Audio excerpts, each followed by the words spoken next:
नमस्कार दोस्तों, जय जोहार। मैं कौशल तिवारी और बिहनिया संध्या में आपका स्वागत है।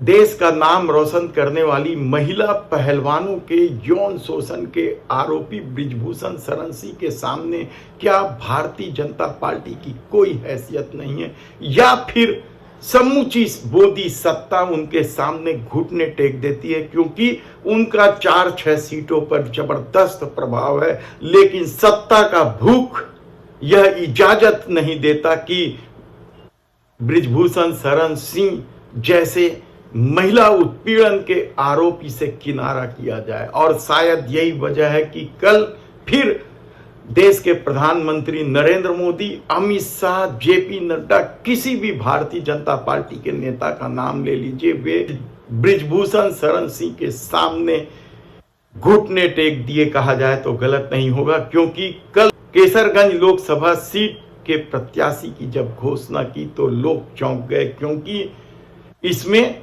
बृजभूषण शरण सिंह का नाम नहीं था। एक बारगी तो लगा कि भारतीय जनता पार्टी महिलाओं का सम्मान करती है, बेटी बचाओ बेटी पढ़ाओ का नारा को वह गढ़ लेना चाहती है, लेकिन जैसे ही लिस्ट में करण शरण सिंह का नाम दिखा, लोग समझ गए कि किस तरीके से मोदी शाह ने बृजभूषण शरण सिंह के सामने घुटने टेक दिया है। हालांकि इस दौर में उस सत्ता से शर्म या लज्जा की बात करना बेमानी है, जो बात बात पर झूठ बोलता है, जो जहर बेचने वाली दवा कंपनियों से भी जांच रोक देने के नाम पर पैसा वसूलता है।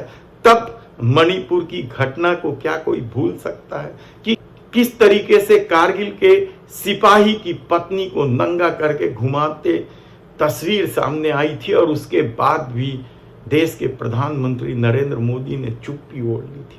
चुप्पी तो उन्होंने बिल्किस बानो के बलात्कारियों का जब स्वागत हो रहा था तब भी ओढ़ी थी, और चुप्पी तो उन्होंने कठुआ कांड में जब मासूम बच्ची के बलात्कार करने वालों का स्वागत सत्कार हो रहा था तब भी खामोशी ओढ़ ली थी।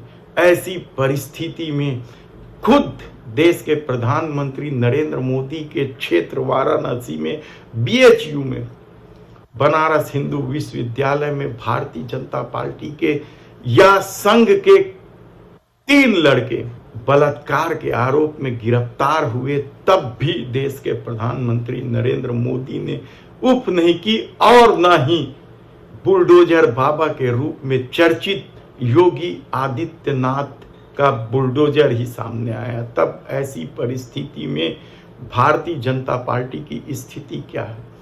क्या यह शर्मनाक स्थिति नहीं है कि इस देश का नाम रोशन करने वाली महिला पहलवानों के आरोपी पर कार्रवाई की बजाय उनके सामने पूरी सत्ता नतमस्तक हो जाती है? आप खुद सोचिए कि जिसे भगवान का अवतार माना जा रहा है, कई प्रशंसक उन्हें भगवान का अवतार कहते हैं, तब ये क्या धार्मिक काम है कि किसी बलात्कारी यौन शोषण के अपराधियों के सामने घुटने टेक देना? आप एक बार जरूर सोचिएगा।